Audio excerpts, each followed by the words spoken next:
വഅസാസുസ് സമാവാതി അരീബൻ, ആകാശങ്ങളുടെ അസാസ് അരീബാണ്. അതേ അത് ഏഴാമത്തെ ആകാശമാണ്. വഅസാസുൽ അർളി അജീബൻ വഹിയൽ അർളു സാബിയത്തുൽ സുഫ്ലാ, ദുനിയാവിന്റെ അസാസ് മക്കയാണ്.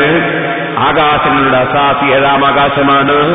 ഭൂമിയുടെ അസാസ് അത് ഏഴാം ഭൂമിയാണ്. വഅസാസുൽ ജിനാനി ജന്നത്തുൽ അദ്ൻ, സ്വർഗത്തിന്റെ തറ അത് അദ്നെന്ന് പേരുള്ള സ്വർഗമാണ്. വഹിയ സുറത്തുൽ ജിനാൻ, അത് സ്വർഗത്തിന്റെ ഒരു താഴ്വരയാണ്.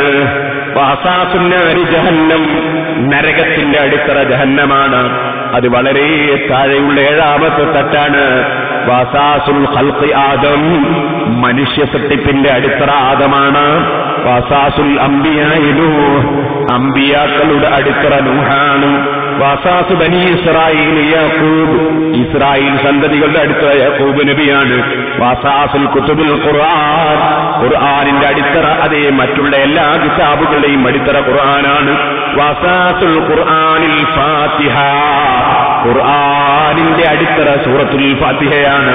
വഅസാസുൽ ഫാത്തിഹത്തി ബിസ്മില്ലാഹിർ റഹ്മാനിർ റഹീം, ഫാത്തിഹയുടെ അടിത്തറ ബിസ്മില്ലാഹിർ റഹ്മാനിർ റഹീം എന്നതാണ്. അതുകൊണ്ട് തന്നെ നിനക്ക് രോഗമായാൽ ഫഅലൈക ബിൽ ഫാത്തിഹത്തി തുസ്വാ, ഈ സൂറത്തുൽ ഫാത്തിഹ മുറുകെ പിടിച്ചോ, രോഗത്തിന് ശമനം ലഭിക്കും. ഇമാം ശാഫിഈ റളിയല്ലാഹു അൻഹു അബ്ദുല്ലാഹി ഇബ്നു അബ്ബാസ് റളിയല്ലാഹു അൻഹുവിൽ നിന്ന് ഉദ്ധരിച്ചുകൊണ്ട് പറയുകയാണ്, സൂറത്തുൽ ഫാത്തിഹ ഊരവേദനയുള്ളവർക്കും ഓതാൻ വേണ്ടി ഇമാം ശാഫിഈ റളിയല്ലാഹു അൻഹു പറഞ്ഞു കൊടുക്കുകയാണ്. സഹോദരന്മാരെ, സൂറത്തുൽ ഫാത്തിഹയുടെ മറ്റൊരു പേരാണ് അൽ വാഫിയ, സൂറത്തുൽ വാഫിയ. എന്താണ് അങ്ങനെ പേര് വരാൻ കാരണം? മറ്റ് സൂറത്തുകൾ നമുക്ക് ഒന്നോ രണ്ടോ മൂന്നോ എത്രയെങ്കിലും ആയത്തുകൾ ഓതിയിട്ട് നിസ്കാരത്തിൽ നിർത്താൻ പറ്റും. സൂറത്തുൽ ഫാത്തിഹ അങ്ങനെയല്ല, ആദ്യം മുതൽ അവസാനം വരെ പൂർത്തിയാക്കി ഓതൽ നിർബന്ധമാണ്. അതുകൊണ്ടാണ് സൂറത്തുൽ വാഫിയ എന്ന പേരതിന് ലഭിച്ചിട്ടുള്ളത്. മറ്റൊരു പേരാണ് സൂറത്തുൽ ഫാത്തിഹയ്ക്ക് സൂറത്തുൽ കാഫിയ. കാഫിയ എന്ന പേര് സൂറത്തുൽ ഫാത്തിഹയ്ക്ക് ലഭിച്ചതെന്താണ്? സൂറത്തുൽ ഫാത്തിഹ മറ്റുള്ള സൂറത്തുകൾക്കെല്ലാം മതിയാകും, പക്ഷേ വേറെ ഒരു സൂറത്തും സൂറത്തുൽ ഫാത്തിഹയ്ക്ക് പകരം മതിയാവുകയില്ല. ഉദാഹരണത്തിന് വേണ്ടി ഞാൻ പറയുന്നു, നിസ്കാരം തന്നെ എടുത്തോളൂ. നിസ്കാരത്തിൽ നമ്മൾ സൂറത്തുൽ ഫാത്തിഹ ഓതുന്നതിന് പകരം മറ്റൊരു സൂറത്ത് മതിയാകുമോ? ഖുർആൻ മുഴുവനും ഓതിയാലും മതിയാവൂല, സൂറത്തുൽ ഫാത്തിഹ തന്നെ വേണം. അതേസമയത്ത് സൂറത്തുൽ ഫാത്തിഹ ഒരു തവണ ഒന്നുകൂടി ഓതിയാലോ സൂറത്ത് ഓതുന്നതിന് പകരം അത് മതിയാകും. അപ്പൊ സൂറത്തുൽ ഫാത്തിഹ എന്ന് പറയുന്നത് മറ്റുള്ളതിനത് പകരം നിൽക്കും. സൂറത്തുൽ ഫാത്തിഹയ്ക്ക് പകരം നിൽക്കുന്ന വേറെ സൂറത്തില്ല. അതുകൊണ്ടാണ് സൂറത്തുൽ കാഫിയ എന്നതിന് പേര് വന്നിട്ടുള്ളത്. ഇനി ഞാനൊരു തമാശ പറയട്ടെ.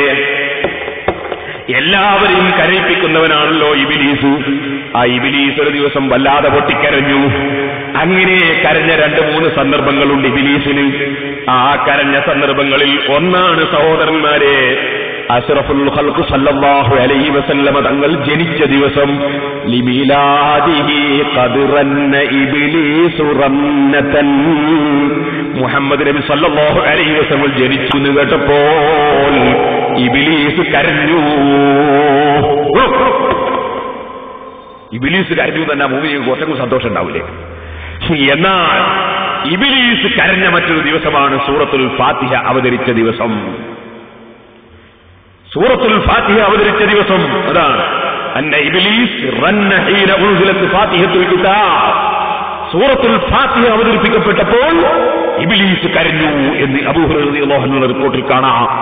കാരണം ഇബ്ലീസിന് അത്ര പേർക്കുള്ള ഒരു സൂറത്ത് വേറില്ല. നിങ്ങൾ മനസ്സിലാക്കണം, സൂറത്തുൽ ഫാത്തിഹ ഓതുന്നത് എത്ര സൂറത്തുൽ ഫാത്തിഹ ഓതാൻ കഴിയുമോ അത്രയും ഓതിക്കോളൂ. എവിടെ ഓതാൻ കഴിയുമോ ഓതിക്കോളൂ.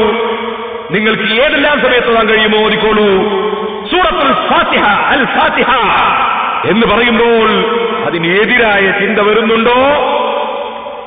ആ ചിന്ത ഇബ്ലീസിന്റെ ചിന്തയാണ്. ഇബ്ലീസ് കരഞ്ഞത് സൂറത്തുൽ ഫാത്തിഹ ഇറങ്ങിയ സമയത്താണ് കേട്ടോ. വല്ലാത്ത ബഹുമാനമുള്ള സൂറത്ത് തന്നെ സൂറത്തുൽ ഫാത്തിഹ. ആ സൂറത്തുൽ ഫാത്തിഹയെ സംബന്ധിച്ചാണ് നമ്മൾക്ക് 7 ദിവസവും അത് പറയാനുള്ളത്. അതുകൊണ്ട് എന്റെ മാന്യ മുസ്ലിം സഹോദരന്മാരോട് ഞാൻ പറയട്ടെ, ആ സൂറത്തുൽ ഫാത്തിഹ ഖുർആനിൽ ഒന്നാമത്തെ സൂറത്താണല്ലോ. ഏത് സൂറത്തുകളിലേക്ക് കടക്കുമ്പോഴും, ഏത് ഖുർആനിൽ നിന്ന് ഏത് ഓതുമ്പോഴും ഖുർആൻ അതിന് ചില മര്യാദകൾ പറഞ്ഞിട്ടുണ്ട്. ഖുർആൻ ഓതുമ്പോൾ ഏറ്റവും നല്ലത് സഹോദരന്മാരെ വുദുവോടുകൂടി ഓതുന്നതാണ് ഏറ്റവും നല്ലത്. എന്നാൽ ഖുർആൻ എടുക്കാൻ വുദു ഉണ്ടാകൽ നിർബന്ധമാണ്. മുസ്ഹഫ് എടുക്കാൻ വുദു വേണ്ട എന്ന് പറയുന്നത് അറിവുകേടാണ്. മഹാന്മാരായ മദ്ഹബിന്റെ ഇമാമിങ്ങൾ ഖുർആൻ എടുക്കാൻ വുദു വേണമെന്നാണ് പഠിപ്പിച്ചത്. അവർ തന്നെയാണ് ലോകത്ത് വിവരമുള്ളവർ പഠിപ്പിച്ചത് അങ്ങനെയാണ്. ആ പരിശുദ്ധ ഖുർആൻ തൊടാനും എടുക്കാനും വുദു ഉണ്ടാകണം. പണ്ഡിതന്മാര് പറഞ്ഞിട്ടുണ്ട്, അതേ ചെറുപ്പക്കാരായ കുട്ടികൾ മദ്രസയിലൊക്കെ പഠിക്കുന്ന വകതിരിവുള്ള കുട്ടികൾക്ക് പഠിക്കാൻ വേണ്ടി അവരുടെ പഠനാവശ്യത്തിന് ഖുർആൻ വുദുവില്ലാതെ എടുക്കുന്നതിന് വിരോധം ഇല്ല. അവരുടെ മദ്രസകളിലേക്ക് വുദുവില്ലാതെ കൊണ്ടുപോകാം. അവരുടെ മറ്റ് കിതാബുകളുടെ കൂടെ അത് വെക്കാം. അതുപോലെ ഇങ്ങോട്ട് തിരിച്ചു കൊണ്ടുവരാം. ഉസ്താദിന്റെ മുമ്പിൽ ഓദിക്കാൻ വേണ്ടി കൊണ്ടുപോയി കൊടുക്കാം. അങ്ങനെ പഠിക്കുന്നവർക്കൊരു പ്രത്യേകമായ ഒരു ഇളവ് നൽകപ്പെട്ടിട്ടുണ്ട്. അല്ലെങ്കിൽ ഖുർആൻ എടുക്കുന്ന സമയത്ത് വുദു വേണം. ഇവിടെ ഞാൻ എന്റെ സഹോദരന്മാരോട് ഒരു മസ്അല ഓർമ്മപ്പെടുത്തുകയാണ്. ചിലപ്പോ നമ്മൾക്ക് വുദുവില്ലാതിരിക്കുമ്പോ ഖുർആനൊന്ന് എടുത്ത് മാറ്റിവെക്കണമെങ്കിൽ നമ്മൾ പറയും കുട്ടികളാരെങ്കിലും ഉണ്ടോ നോക്കാം. കുട്ടികളാരില്ല ഇവിടെ. എന്തിനാണ്? നമ്മൾ ആവശ്യത്തിന് ഖുർആൻ അപ്പുറം കൊണ്ടാകാനാ? പറ്റൂല കേട്ടോ, അത് പറ്റില്ല. നമ്മൾ ആവശ്യത്തിന് വേണ്ടി ഖുർആൻ വുദുവില്ലാതെ തൊടാൻ കുട്ടികൾക്കും പറ്റില്ല. അവരുടെ പഠനാവശ്യത്തിന് വേണ്ടി അവർക്ക് വുദുവില്ലാതെ തൊടാം. നമ്മളാവശ്യത്തിന് വേണ്ടി അവർ വെക്കുകയാണെങ്കിൽ വുദു എടുക്കണം. വുദുവില്ലാതെ ഖുർആൻ എടുക്കാൻ പാടില്ല, തൊടാൻ പാടില്ല. എന്നാൽ പരിശുദ്ധ ഖുർആൻ ഓതുമ്പോൾ അതിന്റെ അദബുകൾ പലതുമുണ്ട്, അതിന്റെ മര്യാദകൾ പലതുമുണ്ട്. ഖുർആൻ പാരായണം ചെയ്യുന്നവർ ഖിബിലയിലേക്ക് തിരിഞ്ഞാൽ നല്ലതാണ്. ഇല്ലെങ്കിലും ഖുർആൻ ഓതുന്നതിന് തകരാറൊന്നുമില്ല. ഇനി ഞാൻ നിങ്ങളോട് പറയട്ടെ, ആ ഖുർആനിൽ നിന്നുള്ള ഏറ്റവും പ്രധാനപ്പെട്ട സൂറത്തായ സൂറത്തുൽ ഫാത്തിഹ പറഞ്ഞല്ലോ, നിസ്കാരത്തിൽ നിർബന്ധമായ സൂറത്താണ്. ആ സൂറത്ത് നിസ്കാരത്തിൽ ഓതുമ്പോഴും അല്ലാത്ത സമയത്തോതുമ്പോഴും എപ്പോൾ ഓതുമ്പോഴും അഊദു ബില്ലാഹി മിനശ് ശൈത്വാനിർ റജീം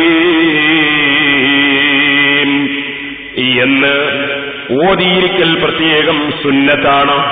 അത് നിർബന്ധമാണോ എന്നതിൽ പണ്ഡിതന്മാർക്കിടയിൽ ഒരു ചർച്ചയുണ്ട്. ഫൈദാ ഖറഅതൽ ഖുർആന ഫസ്തഈദ് ബില്ലാഹി മിനശ് ശൈത്വാനിർ റജീം. നീ ഖുർആൻ പാരായണം ചെയ്യുമ്പോൾ അല്ലാഹുവിനോട് കാവൽ ചോദിക്കണം. അല്ലാഹുവിന്റെ റഹ്മത്തിൽ നിന്ന് ദൂരീകരിക്കപ്പെട്ട ശൈത്താനിൽ നിന്ന് കാവൽ ചോദിക്കണമെന്ന് ഖുർആൻ പറയുന്നു. മദ്ഹബിന്റെ ഇമാമിങ്ങൾ പറയുന്നു, ഖുർആൻ ഓതുന്ന സമയത്ത് അഊദു ചൊല്ലൽ സുന്നത്താണ്. എന്നാൽ സഹോദരന്മാരെ, ആദ്യ നൂറ്റാണ്ടുകളിൽ ജീവിച്ചൊരു വലിയ മുജ്തഹിദായ ഇമാമാണ് അതാ റളിയല്ലാഹു അൻഹു. മഹാനവറുകളുടെ അഭിപ്രായം, ഖുർആൻ ഓതുന്ന സമയത്ത് അഊദു ഓതൽ നിർബന്ധമാണ്, സുന്നത്താണെന്ന് പറഞ്ഞാൽ പോരാ, വുജൂബാണെന്ന അഭിപ്രായമാണ്. കാരണം ഖുർആനിൽ അല്ലാഹു കൽപ്പിച്ചതുകൊണ്ട് നിർബന്ധമാണെന്നാണ് അദ്ദേഹത്തിന്റെ അഭിപ്രായം. പക്ഷേ മദ്ഹബിന്റെ ഇമാമികൾ പറയുന്നു, നബി സല്ലല്ലാഹു അലൈഹി വസല്ലമ തങ്ങളുടെ വിശദീകരണം ഖുർആനിനെ നമ്മൾ അംഗീകരിക്കേണ്ടതുണ്ടല്ലോ, കണക്കിലെടുക്കേണ്ടതുണ്ടല്ലോ. നബി സല്ലല്ലാഹു അലൈഹി വസല്ലമ തങ്ങൾ അഊദു ഓതാതെയും ചിലപ്പോൾ ഖുർആനിൽ നിന്ന് ഓതിയിട്ടുണ്ട്. അതുകൊണ്ട് സുന്നത്താണ്